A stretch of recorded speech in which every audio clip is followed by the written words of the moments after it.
2018 সালটিতে বিশ্ব আক্রান্ত ছিল ফুটবল বিশ্বকাপ জ্বরে। প্রিয় দলের খেলা দেখার জন্য উন্মুখ ছিল ফুটবল ভক্তরা। খেলা মাঠে গড়ানোর আগেই ভক্তদের মাঝে কাড়াকাড়ি পড়ে যায় প্রিয় দলের জার্সি সংগ্রহে।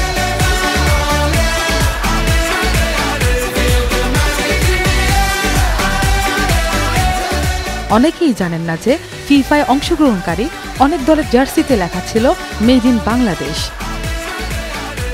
বাংলাদেশি কারিগরদের কষ্টে ভেজা ঘামের ফসল এই এক একটা বিশ্বকাপের জার্সি। শুধু জার্সিই নয়, গেঞ্জি, প্যান্ট সহ নানা ধরনের পণ্য সরবরাহ করেছে আমাদের লাল সবুজের বাংলাদেশ। এমবাপ্পে, মেসি কিংবা নেইমারের জার্সি নিচে লেখা মেড ইন বাংলাদেশ।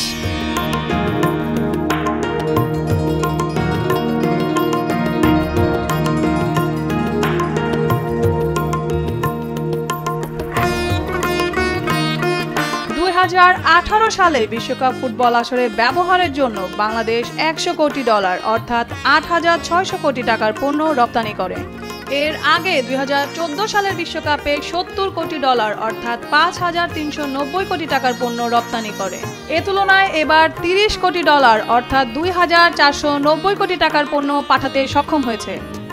বিশ্বকাপ আয়োজনে রিবক, নাইকি, অ্যাডিডাস, পুমা, ক্যারিফোর সহ বিভিন্ন ব্র্যান্ড প্রতিষ্ঠানগুলো এ ধরনের পণ্য সরবরাহ করে।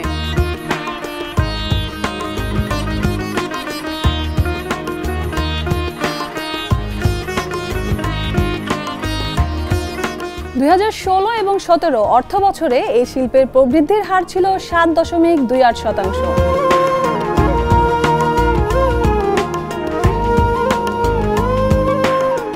বাংলাদেশের এই অর্জন কিন্তু সহসা নয়। এর শুরুটা ছিল একেবারেই ছোট করে। বাংলাদেশের গার্মেন্টস শিল্পের যাত্রা শুরু হয় 1960 সালে। দেশের প্রথম গার্মেন্টস স্থাপিত হয় ঢাকার উর্দু রোডে, যার নাম ছিল রিয়াজ গার্মেন্টস। প্রাথমিকভাবে রিয়াজ গার্মেন্টসে উৎপাদিত পণ্য স্থানীয় বাজারেই বিক্রি হতো। 1967 সালের দিকে রিয়াজ গার্মেন্টসে উৎপাদিত 10,000টি শার্ট ইংল্যান্ডে রপ্তানি করা হয়।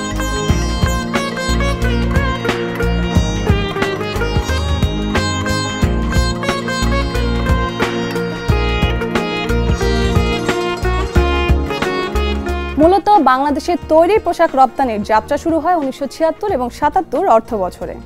$7 লাখ মার্কিন অর্থাৎ 1,12,000 টাকা আয় হয়েছিল সে বছর। সে সময় পাট এবং পাটজাত দ্রব্য থেকেই রপ্তানির 80% আসত।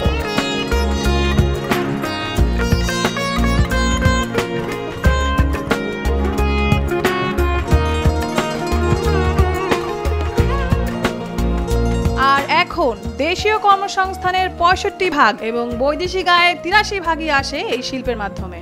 তৈরি পোশাক শিল্পের মাধ্যমে দেশের প্রায় 50 লক্ষাধিক মানুষেরও কর্মসংস্থান হয়েছে, যার মধ্যে 80% নারীরা। সামগ্রিকভাবে সহযোগী শিল্প ও সেবা খাতে শ্রমিকদের কর্মসংস্থানের কারণে প্রায় 2 থেকে 2.5 কোটি মানুষ প্রত্যক্ষ ও পরোক্ষভাবে উপকৃত হচ্ছে।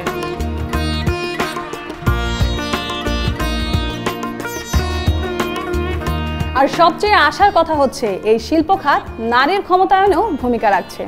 1995 এবং 96 সালে সমগ্র শ্রমশক্তির 38% ছিল নারী শ্রমিক, যার মধ্যে 7% ছিল ম্যানুফ্যাকচারিং খাতে। পোশাক শিল্পের কারণে ম্যানুফ্যাকচারিং খাতে নারী শ্রমিকের সংখ্যা 40%। পোশাক রপ্তানিতে বাংলাদেশ বিশ্বের মধ্যে দ্বিতীয় স্থানে আছে। ডেনিম পোশাক নিয়ে বিশ্ববাজারে চীনকে হটিয়ে বাংলাদেশ প্রথম স্থান দখল করে নিয়েছে। মোট রপ্তানির 40% যুক্তরাষ্ট্রে এবং 50% যাচ্ছে ইউরোপে।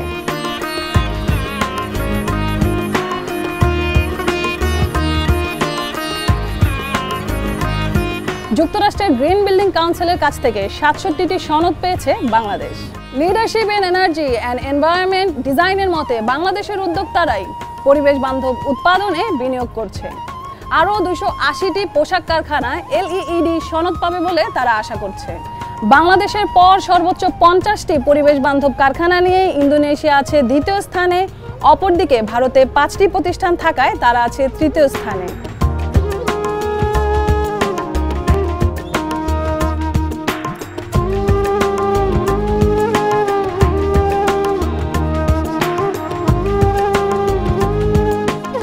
শিল্প বাংলাদেশের শিল্পায়নে যোগ করেছে নতুন মাত্রা, আর সেই সাথে বেড়েই চলেছে প্রতিযোগিতা। বর্তমান বিশ্বে এর বাজার $450 বিলিয়ন, অর্থাৎ 37,35,000 কোটি টাকা। চায়না একাই দখল করে রেখেছে 35.36%। সে তুলনায় বাংলাদেশের অংশ মাত্র 6%।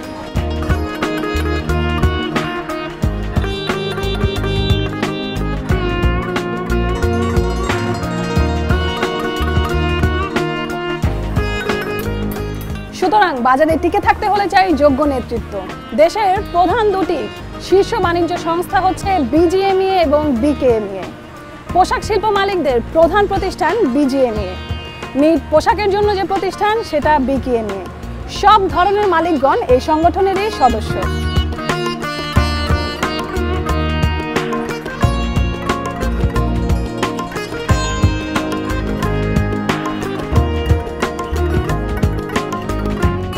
স্বাধীনতার 7 বছর পর শূন্য থেকে শুরু করে মাত্র 12 বছরে রপ্তানিতে বিলিয়ন ডলারে পৌঁছা এবং 12,000-এরও বেশি কর্মীর কর্মসংস্থান তৈরি করা অনেকটা অকল্পনীয়, কিন্তু সেটা সম্ভব হয়েছে শ্রমিকদের শ্রমে এবং ঘামে, মালিক পক্ষের উৎসাহ এবং উদ্দীপনায়।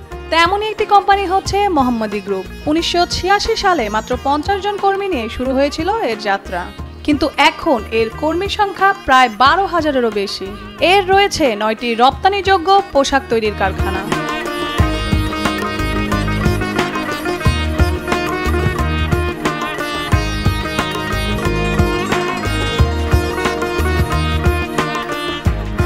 স্বাধীনতার 50 বছর পূর্তিতে $50 বিলিয়ন, অর্থাৎ 4,15,000 কোটি টাকা আয়ের লক্ষ্যমাত্রা নির্ধারণ করে বিজিএমইএ। পোশাক শিল্প মালিকদের পথনকশা 2021 একটি যুগান্তকারী পদক্ষেপ। এটা বাস্তবায়ন করেই মালিক, শ্রমিক এবং শুভাকাঙ্ক্ষী সর্বোপরি জনগণকে সঙ্গে নিয়ে স্বাধীনতার সুবর্ণ জয়ন্তী পালন করবে।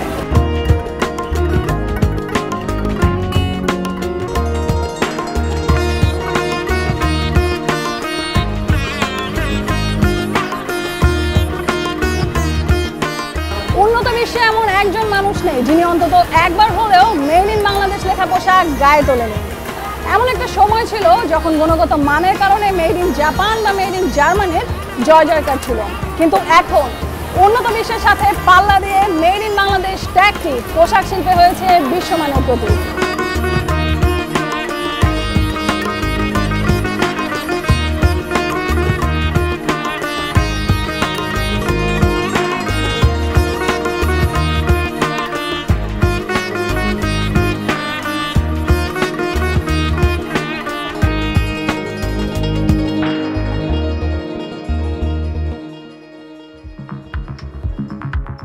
পাটিগণিত আবারও ফিরে আসবে নতুন কোনো অঙ্ক নিয়ে।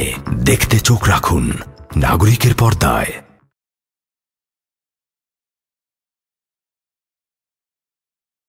নতুন নতুন ভিডিও পেতে নাগরিকের ইউটিউব চ্যানেলটি সাবস্ক্রাইব করুন এবং পাশে থাকা বেল আইকনটি চাপুন।